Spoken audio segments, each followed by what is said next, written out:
Hey, Sparkler parents. It's Christine, the host of the podcast, and we are starting something new. So, we are going to start airing this on a YouTube channel, Sweet Pea Pediatric Wellness.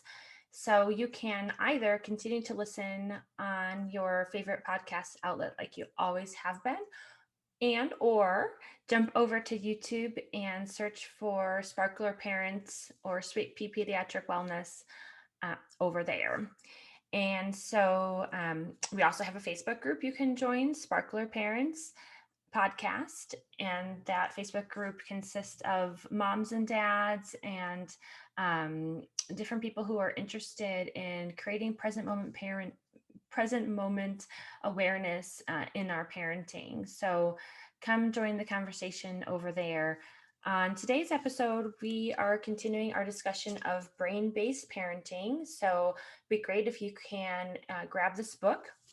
Now, the cool thing about doing a book in a podcast or a vlog type of thing is that you can come back to it anytime. So even if you don't own this book, maybe you're on the wait list for the book from the library, you can jump in anytime and chat with me in the Facebook group if you'd like, and or post your comments in the YouTube um, video as well. So, Brain Based Parenting, the Neuroscience of Caregiving for Healthy Attachment. It's written by Daniel Hughes and Jonathan Balin. And this book is pretty heavy on science, but I think that's why it's such an effective book, because it is very scientifically based, and that helps us have a better understanding of what's going on, not only with our kids but with ourselves. And so, just as a recap, for the first two chapters of this book, um, it laid the foundations of what it is going on in our brains as parents and in our children's brains, and what should happen. What's the ideal setup to be the most loving parent possible? And now we are moving into chapter 3. In chapter 3, it's called Blocked Care and How It Happens. So once we know all of the systems in our brain and how they should be linking together to help us provide excellent care for our offspring, then we can talk into the reasons why blocked care might happen, why that might not be going on for us to be that loving parent all the time. And they list 4 different types of blocked care. Chronic blocked care, which would be something that is the case when most likely the parent is undergoing some sort of trauma, or in the past the parent has had some sort of trauma, or potentially a neurological difference or medical issue that is not allowing the parent to have access to all of the systems that would allow the parent to parent in a respectful and loving way. So that would be chronic block care. We won't talk a lot about that today, because I don't think that that's where we are at as parents. Acute blocked care is if something is going on right in the moment, or probably within the last 30 days, that's making it very challenging for you to be that parent that you are striving to be. And this might be like a sudden loss of a job, or the sudden loss of a loved one, maybe a new diagnosis that you've received, um, something that's acutely stressful in your life. And for the moment, you're having a hard time making those connections with your children. Child specific. So that would be the case where normally for other children, you are able to have that open, responsive relationship with other children, maybe even other children of your own. But for one child, you just can't have that that you just can't make those connections. Something's not working, something's not online, and it feels really difficult. It feels like there's a lot of resistance with just this one child. And then the last one is age specific. So this would be the blocked care um, during one particular time point of a child's life.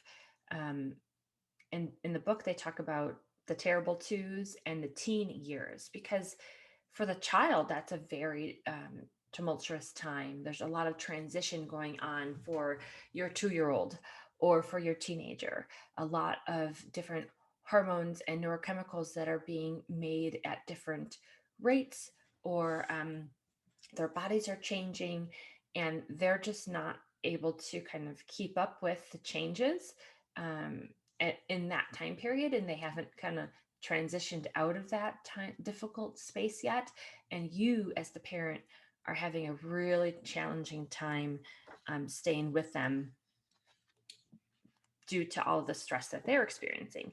And just as a review, the 5 domains of parenting that may be offline or may be challenged would be the parental approach system, the ability to feel safe and stay open and engaged while interacting closely with your child, the parental reward system, the ability to experience parenting as pleasurable, satisfying, rewarding, the parental child rating system, our ability as a parent to understand, to attune to, and empathize with the child based off of most likely nonverbal cues. So, their facial expression, their tone of voice, their body language. The parental meaning making system, the ability to make sense of one's experiences as a parent and create a coherent personal narrative about being a parent. So, I think as human beings in general, whether you're a parent or not, our brains are always predicting what's going on. And based off of the information that we have through our senses, our internal senses and our external senses, we are making predictions about what's going to happen next. And that's what our brain is um, responding to is those predictions. And so if this particular parental meaning making system is offline a little bit, the predictions that we're making are going to be that my child just can't do it. My child is lazy. My child doesn't like me. Um, we kind of go off into these worries and fears that really are not based in any sort of fact, but we get ourselves um, either ahead of ourselves or stuck in the past. And so when we work on this present moment parenting, we're right here, we're right now, and we are actually strengthening that parental meaning making system to help make sense of our experiences right here in the moment. So that's actually really important. But again, if we're dealing with a 2 year old who's tantruming every 5 minutes, um, that's going to be challenged. That's going to be challenged for us. And the parental executive system, that's again the ability to regulate one's own internal states and to monitor the quality of the parent child connection and engage in timely and effective repair. Remember, that's the last thing to develop in our human brains, probably not until about 26 years old, that our executive system is fully online. And so, if you are somebody who's experienced a lot of stress or trauma or anxiety prior to that, I'll tell you that that might be delayed a little bit. And so, for other people who have more resiliency or who have more resources, they might have arrived at that point in time sooner.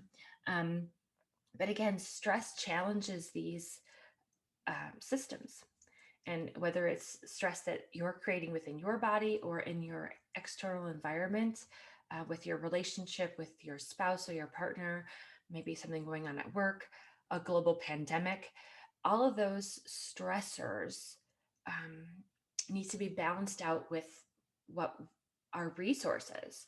And we can definitely use this podcast as a resource. Um, you can use your parents as a resource. You can use your friends as a resource for listening to you. So create a list of resources. Who's going to be there for you to help you buffer your stress. Create a list of activities that you enjoy to help create a better feeling for yourself so that even in the times of stress, because they're going to happen, we can't take those away, but we can help buffer the stress so that the scales are not fully tipped in stress, that we have more of a balance between the stress of our child screaming or throwing things at us because they're having a hard time dealing with their own emotions, and what we do to respond, and how we as a parent can stay more connected to what's going on within ourselves so that we keep all five of those parental systems online and functioning as at the highest level possible for the longest amount of time, because everybody has their limit, but I want my limit to be up here. I don't want my triggers to get triggered over spilt milk, which for me used to happen. I had so much stress going on in my life that if one of my three kids like just knocked over the house plant and accidentally, it was an accident, but my trigger was so low that I just exploded. So I personally had used exercise and meditation as a way to grow my tolerance. And the meditation truly has made the biggest difference. But that's for me. So, create your list of resources. Figure out what you have to help buffer the stress. Because, like I said, that stress is going to come. And we can't get rid of all the stress. Now, of course, we can get rid of some stress, for instance, Facebook, Facebook or social media. Do we really need to be on there all the time? Maybe, your bedtime routine. Um, Maybe that means hiring a housekeeper if you can, or asking your older children to have more responsibilities or chores, give them a job to do. Like, how do we get rid of the things that we can get rid of, but then buffer better the stressors that we have no control over? All right, that's the beginning of chapter 3, and we'll keep reading. Again, please join me in the Facebook group so we can discuss this more, and maybe let me know what are some of your resources that you help manage stress um, and challenge so that you can keep your parenting centers online longer. So tell me about your resources.